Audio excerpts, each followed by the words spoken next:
Welcome to Bookworthy Podcast, where we talk about kidlit that's good for kids' hearts and souls. Kidlit ranges from birth to teens, so we have a lot of shelf space to cover. If you've followed Bookworthy for a short time or a long time, welcome.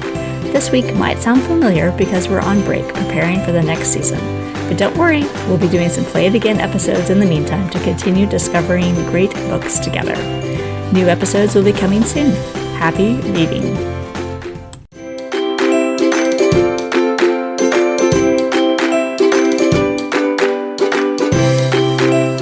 Welcome to Bookworthy. Today we're talking with Abbi Lee, the author of a middle grade adventure, Geocache Club, Ghost Town Treasure Hunt, which comes out October 1st. Abbi's book follows 11-year-old Leighton as he struggles with life after his best friend since kindergarten moves away. But when a new kid in school, Sherry, introduces him to geocaching, he might discover that friendship and history are treasures worth looking for. Welcome to Bookworthy, Abbi.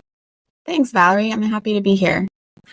Okay, I'm going to ask you a random question that isn't quite so random because it has to do with your book.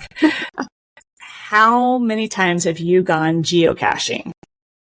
Well, I've actually gone quite a bit. I considered it research for my book, but it's just fun, so I go anyway.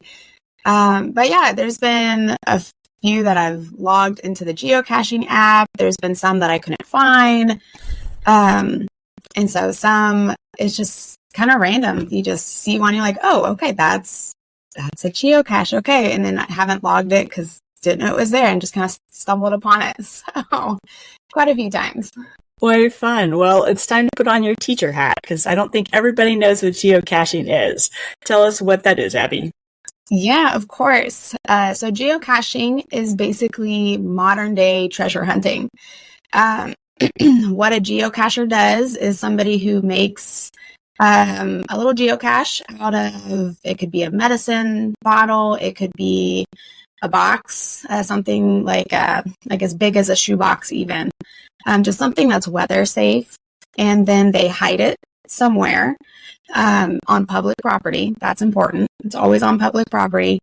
And then they pin the GPS coordinates for other people to find it.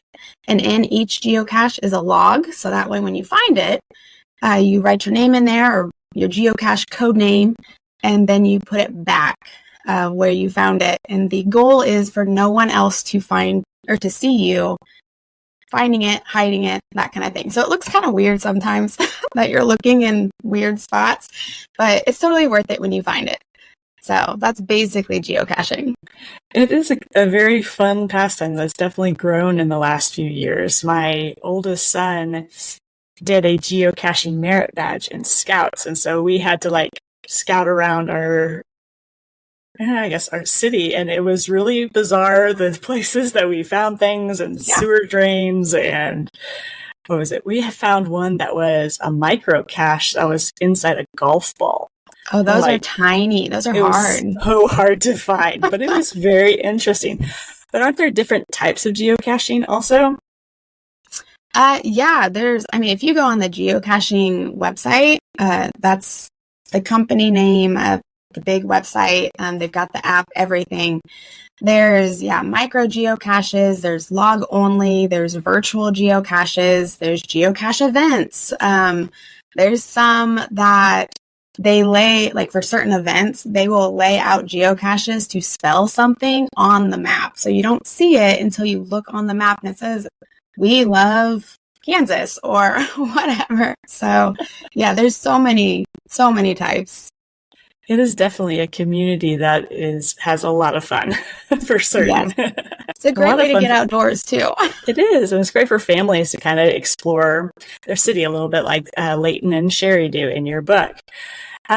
Since you're a Kansas native, is any of Leighton's story similar to your own childhood? I based a lot of the setting in Kansas. So, Kansas has hundreds of ghost towns just all throughout, which is pretty interesting. And so I learned about that in one of my history classes in college, and it just kind of stuck. And so that's why we have a ghost town that they go to. And he loves the Kansas City Royals. And that is my mom's favorite team. And I mean, we love the Royals.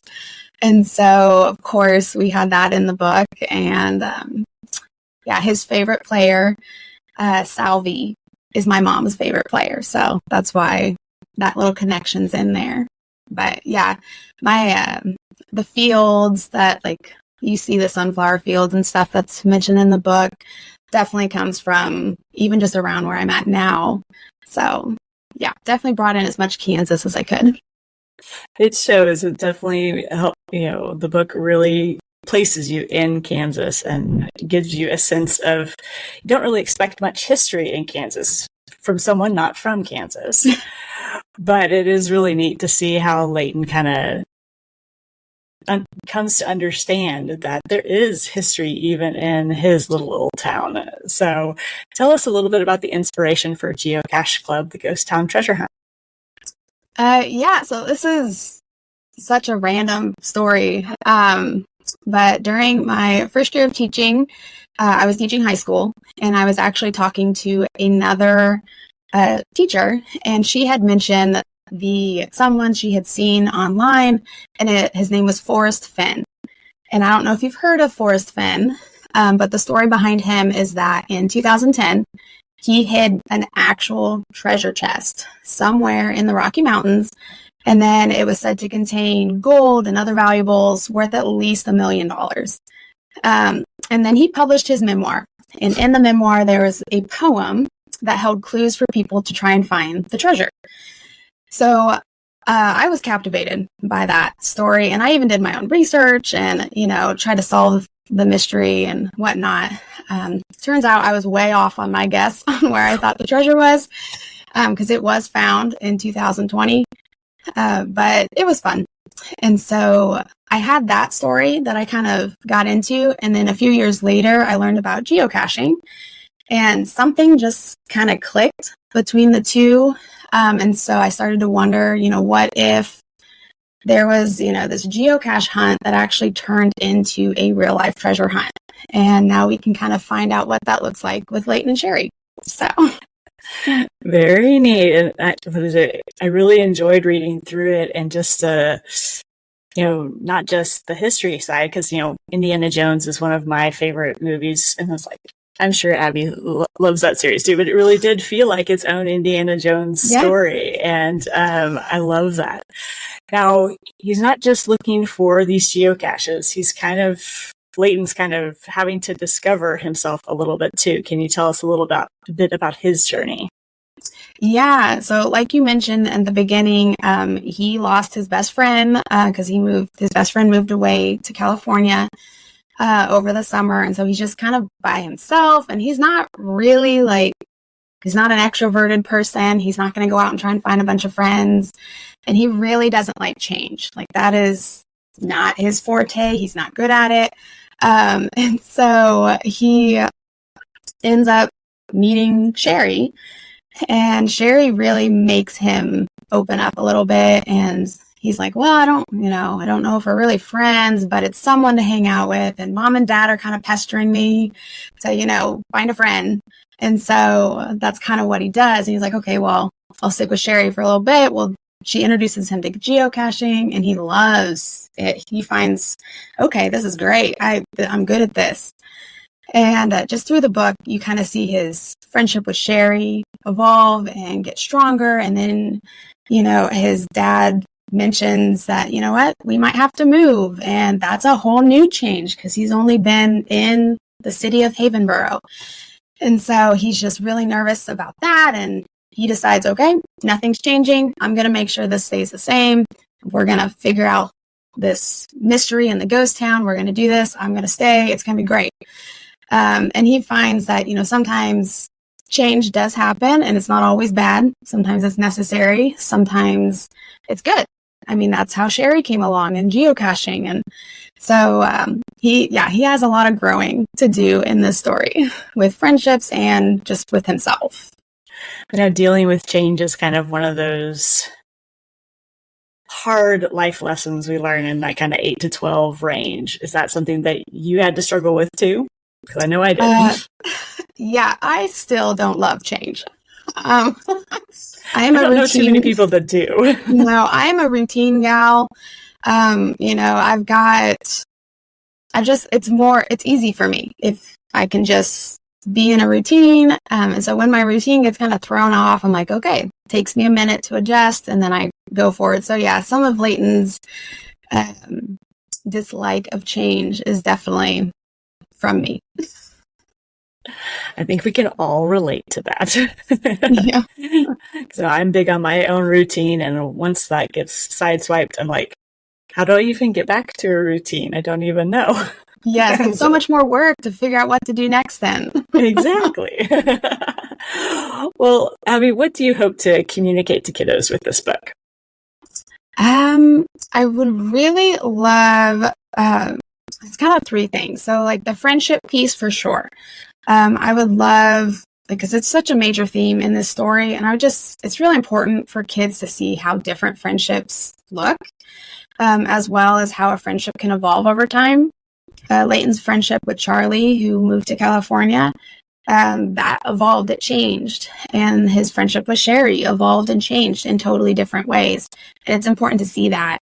And friendship is actually a theme that's going to be throughout the entire Geocache Club series. And Leighton will learn different things with each book. I also think, like we said, dealing with change. Leighton's obviously not a fan, and he grows into that a little bit as the story goes on. And I just hope readers really learn that sometimes there's nothing we can do to stop change. And for me, I got to leave it in God's hands and say, okay, it's changing. It's up to you. You get to decide. I don't love that as someone who doesn't like change. But it's really important that happens. And I think that's important for kids to know, that it's okay that change happens. Sometimes it's just change. Sometimes it's good. Sometimes it's bad. And then I also really would love for kids to just discover their towns. After reading this book, like you said, like just the random things you find geocaching and the little gems in your town, in your city that you can find and you just kind of are made aware of when you're geocaching is really kind of cool. And just kind of discovering that hidden magic in their town is something that I really hope kids get from reading this. So most definitely, you kind of can be your own Indiana Jones if you jump into geocaching, for sure. And so that's really neat. And it is really neat to look into your town's history. And I know, the town that I live in, the railroad was a really big element of our town. And it's just neat to kind of walk through, and even the family that our town is named after still lives in this town, and they have their name on the license plate. And so you see them driving around town. I was like, oh, well, okay, I guess that's that family. So it's just kind of fun to think about. And history is one of those things that helps give permanence and stability, which, even in situations where change is happening, just knowing that there is a history or someone has been here before us does kind of give us this sense of belonging or being a part of something that I love that history does for us. Yeah, now, and Abby, so many geocachers. Oh, sorry. No, you're good. Go ahead. So many geocachers love history, from what I found. And so a lot of them actually include historical elements to their clues and their descriptions. And so it's just really fun because you're going to learn something every time you go. And then you get to treasure hunt a little bit too. So I know. Have you found, what's the most unique thing that you have found in a geocache? I really like the geocaches that are a trade and replace.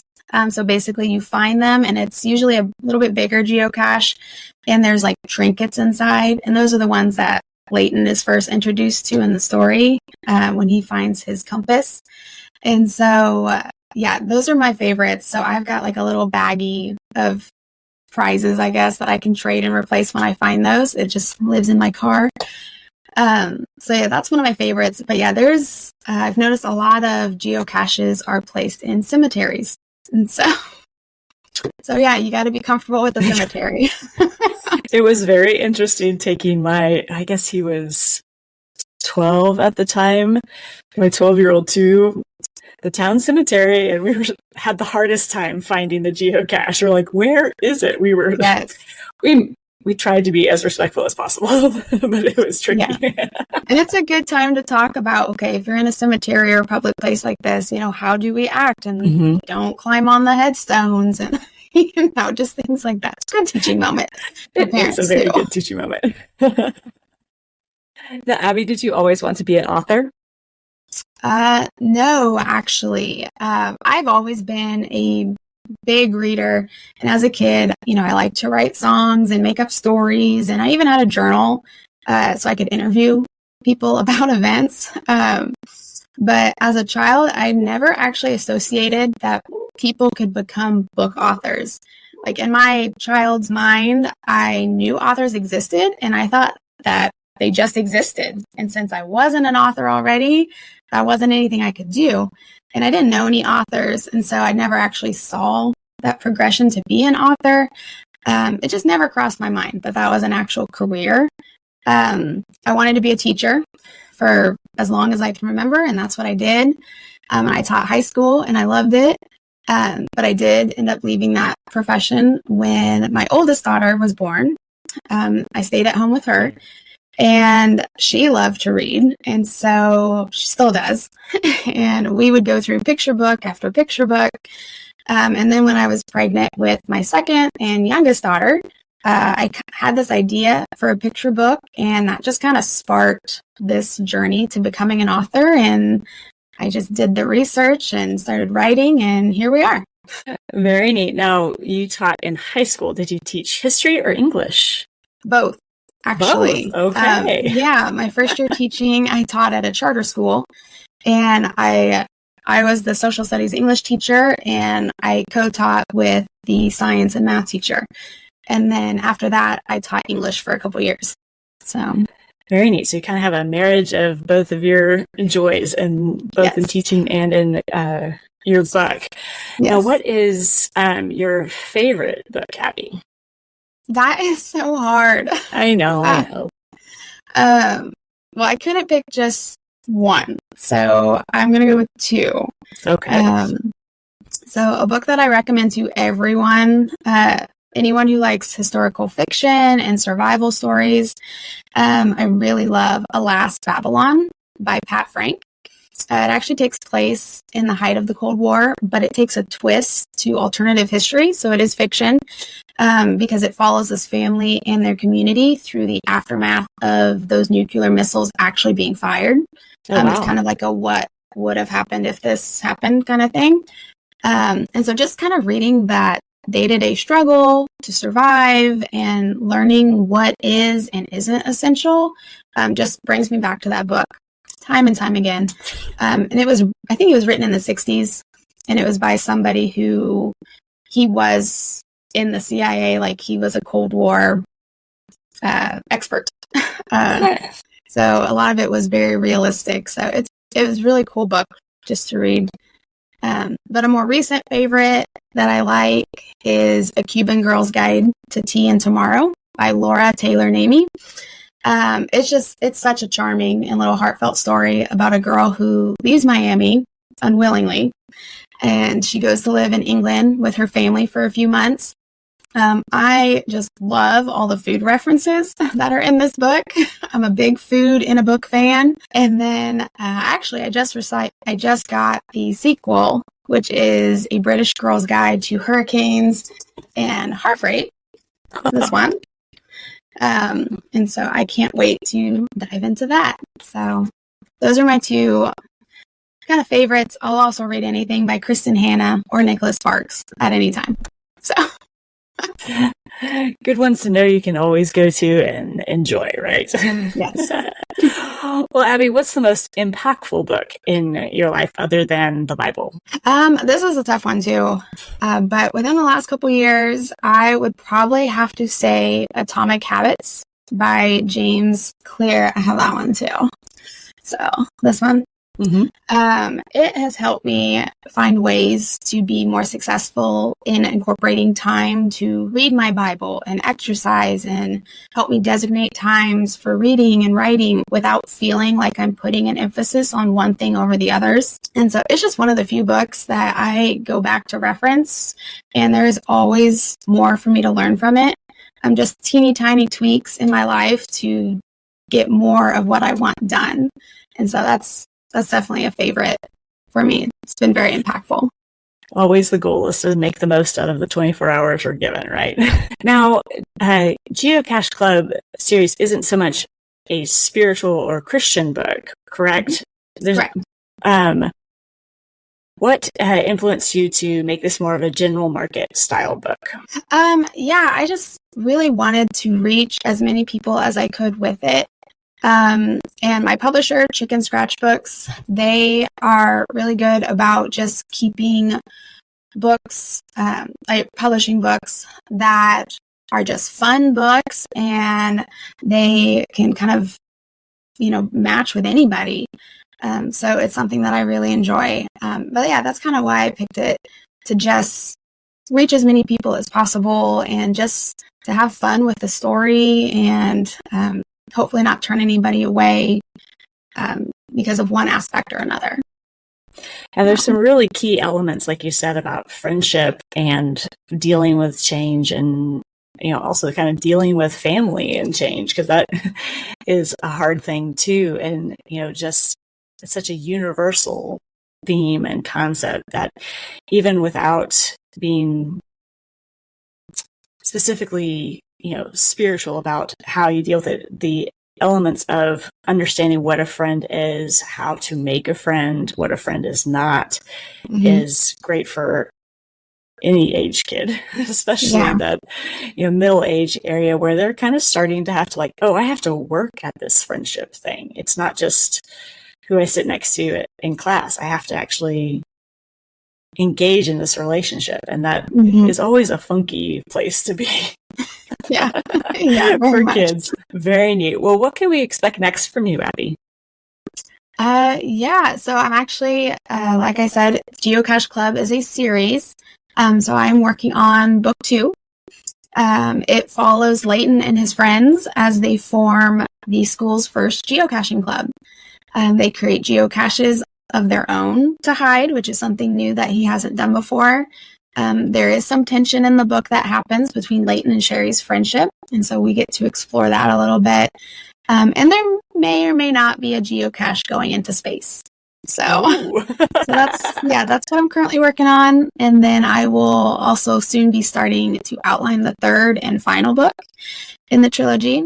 All I can tell you about that right now is that the Geocache Club is heading to Colorado. And if you remember from the first book, that's where Sherry thinks, yes, that's where Sherry thinks they'll find that Prairie Springs treasure. So we'll see if she's right. All right. I was wondering if RBH shows up again. Yeah, RBT. Yeah. RBT. There we go. I was like, I knew the first one, but oh well. It's a fun little hint to follow throughout, the first book. And I can't wait to see how you introduce that so-and-so character or initials throughout the rest of the series too. So looking forward to those books for sure. Where can people find out more about you and your book? Yeah, people can find me on Twitter or X, whatever it's called at this point, Instagram, Facebook, under the name Abbi Lee Books, Abbilee. I also post a little bit on Pinterest, and I'm pretty good about keeping my website updated, and that's where you'll find pre-order and purchase links, any kind of handout or resource for parents or teachers to use with the book. That's abbileebooks.wordpress.com. And if someone really wants to stay up to date on what I'm doing, I also send out an email newsletter every couple months, and people can sign up for that on my website. That sounds like some great opportunities to see what's going on, as well as see what's going to be happening with the Geocache Club for sure. Yep. Thank you so much for joining me today, Abbi. Thank you for having me. This is fun. And thank you for joining Abbi and me on this episode of the Bookworthy Podcast. Check the show notes for any books or links that we discussed, and let us know in the comments if you've ever gone looking for a geocache. And maybe what did you find? And be sure to like and subscribe so we can discover more great books together. Happy reading!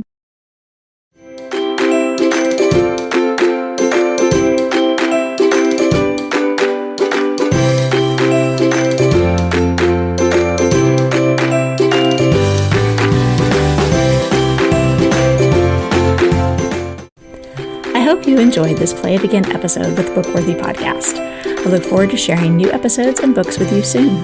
Be sure to join us over on social media at Bookworthy_podcast so you can discover when new episodes are heading your way. Happy reading.